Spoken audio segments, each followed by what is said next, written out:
Bom, eu vou realmente tocar no assunto aqui, tá bom? O meu canal ele tem 1 milhão de assuntos, mas agora dessa vez vamos focar em algo real, tá? Algo que faz sentido dentro da nossa realidade, tá bom? Então vamos lá, realidade. Eu estou no quinto semestre da Universidade UniBTA, Universidade Brasileira de Tecnologias Avançadas. É uma universidade pequena, tá bom? São pequenos polos, é uma universidade EAD, tá bom? Eu preciso ser honesto e verdadeiro. Independente de opinião, independente de opinião das pessoas, eu respeito opiniões. Cada um vai ter a sua opinião. Por exemplo, vai ter pessoas que vão dizer assim: ah, precisa ter cursos presenciais na área de terapia. Faz sentido. Precisa de cursos presenciais na área de assistente social. Faz sentido. Existe necessidade de cursos também na área de psicologia. Faz sentido. Faz sentido. Mas antes da gente tocar nesse assunto, é necessário a gente trazer um tema muito importante. Existe uma frase que diz assim: o pior não é de fato os maus.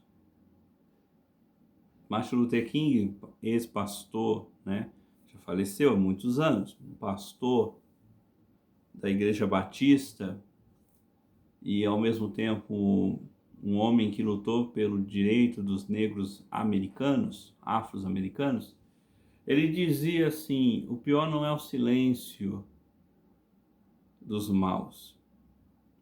O que me assusta é o silêncio dos bons.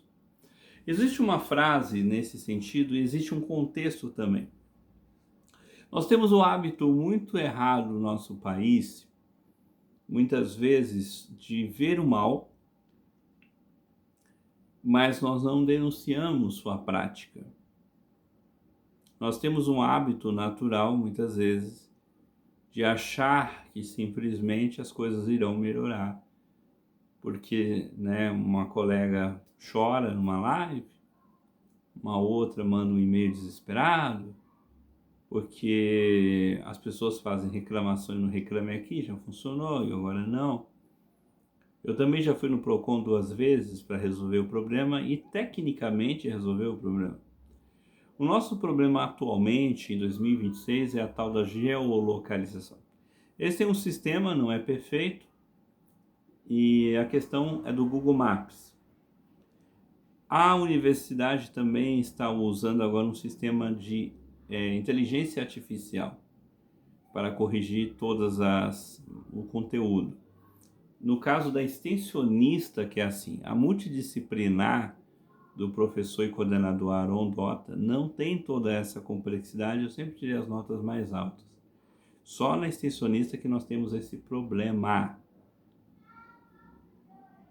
Eu não entendo a lógica que faz que a coordenadora da multidisciplina, desculpa, a coordenadora da extensionista tente dificultar o máximo possível o conteúdo.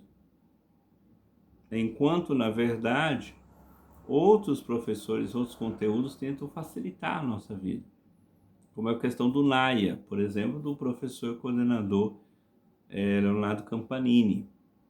Não é uma universidade perfeita, com professores ótimos, vamos dizer assim. Não, existem professores bons, existem professores ruins, como toda universidade, certo?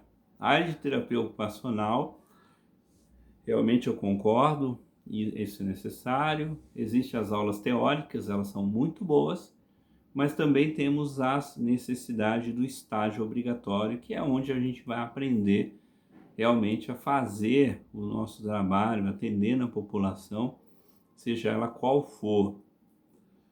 Nós temos que entender também que um dos maiores problemas do nosso país, e que muitas vezes as pessoas esquecem, mas ao mesmo tempo esquecem mesmo, é que o Brasil de uns anos para cá só faz universidade. A universidade de tudo que é lugar. Pulverizou demais. Com tudo que é nome, com todo o tempo que é tal, professores e tal. O grande problema no Brasil ainda é o ensino público. Este ensino público, ele contempla toda a população, de fato. Alunos de todos os tipos. O problema é que não entrega o que deveria entregar. A questão é muito simples, né? Como o ensino público ele é voltado no Brasil, de fato, para a baixa classe social, no caso os pobres, e eu já estudei em escola pública, estudei em escola do Estado também, né? Vamos dizer, prefeitura e Estado, eu sei muito bem como é a escola pública, muito bem, obrigado. E de fato, na minha época, até me formar em 2006, não é diferente. Falta de professores, uma escola bagunçada. Na minha época era pior, porque os professores antigamente faziam castigo, batia e tal. Enfim, não era a coisa mais linda de pensar. Acontecia muitas coisas erradas. Mas hoje não é diferente muito não, viu? Hoje, de certa forma, a mesma realidade aparece. O aluno hoje ele passa de ano muito rápido, ele aprende uma quantidade de conteúdos de forma superficial. Por exemplo, eu vou dar um exemplo simples e básico. Eu há muitos anos atrás, minha mãe, ela ganhou, né, da sua patroa, alguns livros do Colégio Objetivo. E eu percebi nitidamente, livros da quinta série, tá? Eu percebi nitidamente que eles estavam muito mais avançados que os alunos de escola pública, certo?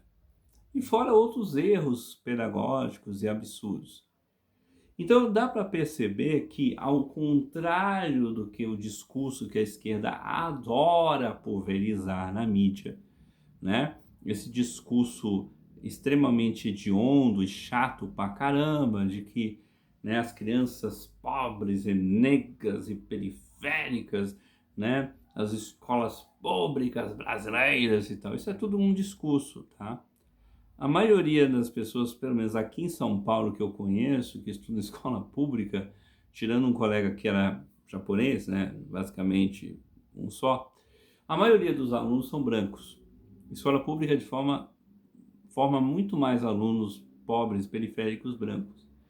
É claro que existe uma diferença muito grande entre a escola do centro, com muito mais qualidade, com professores, laboratórios, investimentos e tal, do que a escola da periferia que eu estudei, na zona sul, dos extremos da coisa, né? Existe uma diferença muito grande. E aí que está a sacada.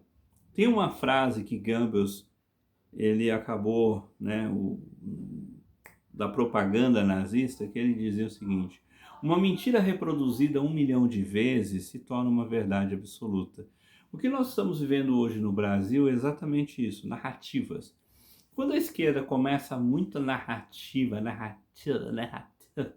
né? Automaticamente parece que estão falando a verdade diante dos nossos olhos, meu Deus! E quando a gente vai ver a realidade é completamente diferente, né? A gente começa a perceber que é realmente tudo aquilo é uma grande falácia, né? Então, infelizmente, é a realidade. O que eu estou tentando dizer é que eu não tenho nada contra a professora e coordenadora Jaqueline Lamesa, longe de mim, tá? Deus é justo. O que a gente acaba cansando, e eu também estou cansado, é de ver os colegas tentando falar, tentando dialogar, tentando fazer seus pedidos e simplesmente sendo ignorados. Infelizmente é uma verdade, tá?